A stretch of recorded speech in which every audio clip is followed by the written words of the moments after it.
Alors, il faut le rappeler constamment, le gauchisme, c'est une idéologie qui nie le réel, qui nie le bon sens. Et donc, très logiquement, les gauchistes mentent, ou en tout cas tordent le réel de la manière la plus forte possible afin que leur vision du monde se conforme à leur fantasme ou à leur maladie mentale, comme vous le souhaitez. Et on a un exemple de cette torsion du réel, de ce mensonge en réalité, avec ce tweet d'un compte Twitter de gauche qui est assez influent avec près de 35 000 abonnés, donc c'est vraiment important sur Twitter. Babar le rhinocéros. Bon, vous voyez un petit peu le niveau, au niveau de l'âge mental, je pense qu'on est en raccord avec le gauchisme. Bref, voilà le tweet. Pour rappel, les attentats les plus nombreux en Europe sont les attentats d'extrême droite ethno-nationalistes. Très loin devant les attentats religieux, contrairement à ce que les médias de propagande haineuse racontent à coups de discours mensongers. Le danger est là. Et on voit ce graphique qui semble bien montrer qu'effectivement, ici, en bleu foncé, terrorisme ethno-nationaliste et séparatiste, ça a l'air quand même assez important, plus que le terrorisme djihadiste. Mais comme tout ce que vous disent les gauchistes, il faut évidemment creuser et vous allez le voir, on va vite se rendre compte que c'est absolument n'importe quoi. Alors, j'ai donc été chercher la source de ce graphique, je l'ai trouvé sur le site du Conseil européen, s'il vous plaît. Et donc, effectivement, on voit le terrorisme djihadiste qui est ici, en bleu vert au sommet. On a le terrorisme ethno-nationaliste qui est ici, et effectivement, quand on regarde tout ça, on se dit, oulala, effectivement, la droite, c'est ça le vrai danger. Alors, tout est faux dans les affirmations du compte Twitter de gauche, Babar le rhinocéros. Première chose qu'on voit immédiatement, c'est que dans ce graphique, il y a, alors, terrorisme de gauche anarchiste, terrorisme ethno-nationaliste et séparatiste, mais il y a aussi terrorisme de droite, qui est représenté ici par la couleur rouge. Et là, vous voyez que tout d'un coup, le terrorisme de droite, finalement, il n'a pas l'air énorme. Alors pourquoi ça? Pourquoi y a-t-il une différence entre terrorisme ethno-nationaliste et séparatiste et puis terrorisme de droite, alors que le gauchiste Twitter nous dit bien que les attentats les plus nombreux en Europe sont les attentats d'extrême droite ethno-nationaliste. Pour ça, il faut aller à la source des données. Et donc, j'ai consulté pour vous le rapport qui a permis donc la réalisation de ce graphique et on va aller s'intéresser à ce qui est donc l'ethno-nationalisme. Je me suis donc rendu à la partie qui traite de l'ethno-nationalisme et eh bien, on se rend compte en réalité que derrière cette appellation, ce n'est pas du tout le terrorisme de droite qui est visé, mais les terroristes indépendantistes. Par exemple, en Irlande, c'est pas une question d'extrême droite, c'est une question juste d'indépendantistes. On a la même chose aussi en Espagne avec l'ETA qui est comptabilisé là-dedans. Donc déjà, les chiffres, vous voyez, sont à relativiser. Mais surtout, même dans les pays européens, il n'y a pas que des indépendantistes type ETA et irlandais. Non, non, non. Par exemple, en Allemagne, les personnes qui ont été arrêtées pour donc ethno-nationalisme, terrorisme séparatiste et compagnie, ce sont des membres du PKK, des Kurdes.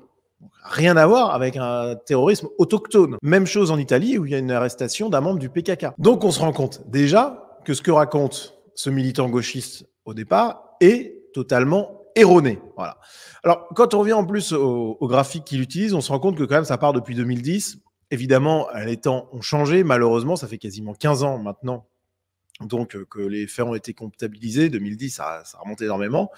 Et tout a changé. Et dans le rapport dont je vous ai parlé, eh bien, il y a ce graphique qui est quand même beaucoup plus précis et qui nous montre les années 2020 à 2022. Okay ? Et là, on se rend compte que la première ligne, celle qui est de loin la plus énorme, eh bien, c'est celle des attentats djihadistes. Voilà, avec des chiffres quand même énormes. Alors, en bleu, en petit, vous avez les attaques et en orange, les arrestations. Ensuite, vient donc les actes de droite. C'est quand même beaucoup plus petit. Viennent ensuite les actes de gauche. Alors, il y a plus d'arrestations pour la droite que la gauche, mais par contre, il y a plus d'attentats de gauche que de droite. Donc ça, c'est intéressant à savoir. En fait, si on regarde ce graphique juste sur les attentats commis, on se rend compte qu'en réalité, le premier danger en Europe, c'est le terrorisme d'extrême gauche. Ensuite vient le djihadisme et ensuite seulement vient la droite. Et pour ce qui est donc des actes ethno-nationalistes et séparatistes, indépendantistes, on va dire, en réalité, on voit que dans les dernières années, autant dans les années il y a 10 ans, 15 ans, c'était effectivement, il y avait des attaques. Dans ces dernières années, il n'y en a quasiment plus. Voilà, il y a beaucoup d'arrestations, mais pour beaucoup qui viennent en fait d'extra-européens. On l'a vu en Allemagne ou en Italie, par exemple. Bref, donc vous voyez déjà que ça n'a plus rien à voir avec ce que nous racontait ce militant de gauche. Et puis surtout, il y a quelque chose d'extrêmement important à avoir en tête, c'est que tout ce qui concerne les attentats et les arrestations liées à des mouvements terroristes ou prétendus terroristes de droite, eh bien, il y a absolument tout et n'importe quoi. On n'a pas les données exactes sur ce qu'il en est. Est-ce que, par exemple, une tranche de jambon sur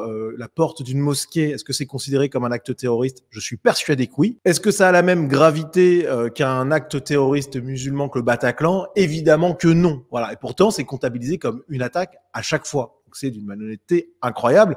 Et tous ceux qui vous font la leçon, déjà en mentant éhontément ou en étant complètement idiot, en n'étant même pas capable d'analyser un graphique ou d'aller analyser les données à la source, bon bref, tous ceux qui vous racontent que la droite c'est le danger, bah, finalement, si on compare le Bataclan à une tranche de jambon sur une mosquée, ça n'a pas de sens. Voilà, c'est pas honnête. C'est pas juste. En réalité, il y a, alors je vais prendre l'exemple de la France, mais je pense que c'est un peu partout en Europe, il y a un petit peu une chasse aux terroristes d'extrême droite qui est vue par les gouvernements comme un moyen de dire, voilà, vous voyez, on attaque les musulmans radicaux, mais on attaque aussi les vilains terroristes d'extrême droite. Vous voyez qu'il y en a, ça leur permet de faire une espèce d'équivalence complètement fantasmée, mais ça leur permet de justifier auprès de l'opinion gauchiste, eh bien, qu'ils attaquent les musulmans radicaux. Bon bref, vous voyez un peu l'idée. Et donc du coup, eh bien, il y a plein de gens qui sont considérés dans les statistiques comme des terroristes, mais qui en réalité n'ont absolument rien à voir avec ça, ou en tout cas étaient très très loin d'agir d'une quelconque manière que ce soit. Et je vais vous prendre un exemple en France qui m'avait marqué à l'époque, le procès des Barjols. C'était un groupe qui avait à l'époque été présenté comme un groupe terroriste, d'ultra-droite, très radical, prêt à enlever le président Macron, prêt à commettre des innombrables attentats et compagnie. Bref, quand on lisait les gros titres des journaux, on avait l'impression d'être face à une vraie cellule terroriste de premier ordre, l'équivalent d'un attentat du Bataclan en préparation. Enfin bref, c'était vraiment incroyable. Bon, et en réalité, quand on se renseigne sur ça, ça n'avait rien à voir. Les types n'étaient absolument pas en train de préparer des actes terroristes. Il y avait au mieux quelques propos vindicatifs, comme on en voit des tonnes, tenus par des espèces de boomers de droite sur Facebook et compagnie, mais vous allez voir, ça n'a rien à voir. Alors, ça avait d'ailleurs été relevé à l'époque par Daniel Schneiderman, journaliste d'extrême gauche, d'Arrêt sur Image, et qui avait déclaré « Il est possible que cette mise en examen opportune ne soit qu'une manipulation policière. » Bah oui, tu m'étonnes. Alors, pourquoi ça ? Franchement, c'est assez exceptionnel. Jugez plutôt d'où a eu lieu une réunion secrète du groupe ultra-terroriste des Barjols, c'est Arrêt sur Image qui le rapporte, au fond d'un flunch. Voilà, les types ne sont pas très malins pour des terroristes, quoi, on va dire. Même si c'était des terroristes, bon, ils ne présentaient pas un danger immédiat, a priori. Et le pire du pire là-dedans, c'est que lors de cette réunion, eh bien, ils avaient avec eux Lucie Soulier, journaliste spécialiste de l'extrême droite au Monde, qu'ils ont accepté sans difficulté autour de la table du flunch. Bon, vous voyez un peu l'idée. Ces gens-là, monsieur et madame tout le monde, note Lucie Soulier. Regardez un petit peu, les Barjols sont opposés au vaccin qui inocule on ne sait quoi aux enfants. Ils pensent que Marine Le Pen a subi des pressions pour rater son débat, que Coluche n'est peut-être pas mort par hasard. Bref, vous voyez un peu le profil. On est sur des gens assez sensibles aux thèses populo-conspi, etc. et qui sont assez inoffensives. Et d'ailleurs, quand on voyait le profil des gens, c'était très clair. Voilà, une aide-soignante à la retraite, membre présumé du groupe d'ultra-droite, les Barjols interpellés. Et quand on regarde dans la réalité ce qu'il en était, voilà les messages qui ont justifié l'arrestation des membres du commando des Barjols. T'es chaud le 5 pour choper la pute. Donc il parle de Macron. Il vient à Morange, là je boue. Donc c'est un membre des Barjols qui avait publié ça sur leur réseau et ça a suffi à motiver l'intervention de la DGSI. Résultat de tout ça, à l'aune des investigations menées depuis 2 ans, leur projet apparaissent cependant flous et décousus et portés par des personnes dont certaines souffrent de problèmes psychiatriques. J'ai fait le malin, avait-il dit devant le juge. Ce ne sont que des paroles. Voilà. Et au tribunal, le chef des Barjols, il déclare qu'il n'a pas fait grand-chose, que tout ça c'était du vent, qu'au contraire il est pour une révolution pacifique. Enfin, vous voyez un peu l'idée. Et finalement, tout le monde est relaxé parce que les juges, même gauchistes, se rendent bien compte que finalement tout ça c'est du pipeau. Voilà. Il y en a quelques-uns qui effectivement ont été dans des groupes d'entraînement un peu semi-paramilitaires, mais enfin souvent on parle de ça, les médias parlent de ça, et en réalité c'est des types qui font du airsoft ou qui s'entraînent vaguement, enfin bon bref, absolument rien à voir dans la nature et dans le nombre avec ce qui se passe chez les djihadistes. Voilà. Et en fait, ces gens-là, ils sont là dans le terrorisme de droite. Donc c'est pour vous dire qu'il y a une énorme malhonnêteté intellectuelle de la part des gens de gauche sur cette question-là, et que ce graphique-là, interprété de cette manière-là, je le répète, par quelqu'un qui finit par dire très loin devant les attentats religieux, les attentats les plus nombreux en Europe sont des attentats d'extrême droite ethno-nationaliste, tout ça est totalement faux. Si on veut revenir au véritable danger, premièrement, le djihadisme, parce qu'il y a énormément d'attentats déjoués, voilà, avec des arrestations nombreuses. Et là, pour le coup, ce ne sont pas des arrestations cosmétiques et médiatiques pour faire plaisir un peu aux gens de gauche. Non, non, c'est véritablement un danger énorme, avec un nombre de morts dus au terrorisme islamique qui est colossal, comparé à ce que dit Europol pour l'extrême droite. Alors ils disent « Ah, mais on ne sait pas exactement qui c'est ». Bon, le problème, c'est qu'en plus, les données sont floues. Donc ça se trouve, c'est n'importe quoi, en fait, derrière ça. Mais mettons que ça soit un. Bon, ok, c'est pas bien, voilà. Par contre, les djihadistes, c'est quand même des centaines. Bon, il y a un moment où il faut savoir raison garder.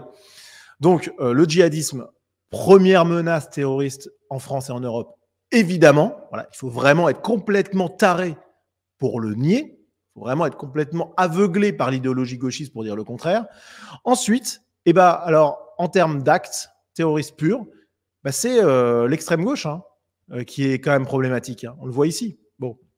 Ensuite, vient le terrorisme de droite, bon, avec toutes les limites que je vous ai évoquées. Bref, n'écoutez plus les mensonges des militants de gauche. De manière générale, n'écoutez plus les gauchistes sur aucun sujet, parce que quand un de ces militants-là prend la parole, quel que soit le thème abordé, je peux vous assurer qu'il y a 99% de chances qu'il raconte à peu près n'importe quoi. Voilà, donc j'espère avec cette vidéo vous avoir montré que cette accusation était complètement folle. J'ai rappelé quelques éléments, j'ai enfoncé des portes ouvertes, mais malheureusement face à l'espèce d'aveuglement général, on est obligé de répéter des choses très basiques. Bon, mais en tout cas, voilà, je pense que c'était un travail qui était essentiel. Voilà pourquoi je l'ai fait. Si cette vidéo vous a plu, n'hésitez pas à soutenir mon travail. Vous avez en description de cette vidéo le lien vers la page Tipeee qui vous permet de soutenir mon travail, de rejoindre la communauté Sunrise et d'accéder à du contenu exclusif. Je vous laisse regarder tout ça. Et puis, vous avez aussi la possibilité, pour ceux qui le souhaitent, pour soutenir mon travail et soutenir des artistes patriotes, de vous rendre sur le site sunriseshop.tube. Vous avez le lien en description. Ça vous permettra d'acquérir des œuvres réalisées donc, par des artistes patriotes, dont une partie des bénéfices permet de soutenir ce que je fais. Voilà. Écoutez, les amis, à très vite.